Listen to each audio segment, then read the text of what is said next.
இந்த காலகட்டத்தில் நீங்கள் எவ்வளோதான் உழைச்சிருந்தாலுமே உங்களுக்கு பலன் வந்து கிடைச்சிருக்காது. சனி வந்து நீங்கள் எந்த அளவுக்கு விடாமுயற்சி பண்ணுறீங்க அப்படிங்கிறத பார்த்துட்டு இருந்திருப்பாரு. இந்த பாத சனியில் உங்களுக்கு கண்டிப்பாக நிறையா நல்ல மாற்றங்கள் வந்து தெரியும்.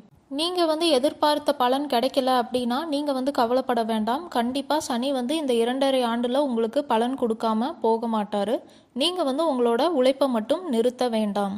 சனி வந்து தாமதம் பண்ணுவாரே தவிர உங்களுக்கு வந்து தராமல் இருக்க மாட்டார். அதனால உங்கள் உழைப்புக்கான பலன்கள் வந்து உங்களுக்கு கண்டிப்பாக கிடைக்கும். சனி வந்து உங்களுக்கு எதெல்லாம் கற்றுக் கொடுக்கணுமோ அதெல்லாம் வந்து கற்றுக் கொடுத்துருவாரு. நீங்கள் வந்து அதை கற்றுக்கிட்டதுக்கு அப்புறமா உங்களுக்கான பலன்கள் வந்து கொடுப்பாரு.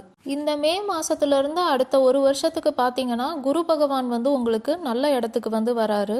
உங்களுக்கு வந்து வருமானம் வந்து நல்லா இருக்கும். உங்களோட பண தேவைகள் எல்லாம் பூர்த்தியாகும். உங்களுடைய மூத்த சகோதரன் சகோதரினால உங்களுக்கு வந்து லாபம் வந்து இருக்கலாம்.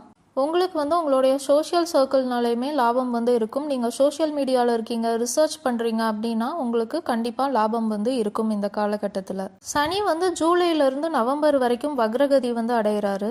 வக்ரகதி அடைகிறப்போ திரும்ப உங்களுக்கு வந்து சில கஷ்டங்கள் வந்து இருக்கலாம். உங்களுடைய ப்ரொஃபஷனல் லைஃப்பில் வந்து சில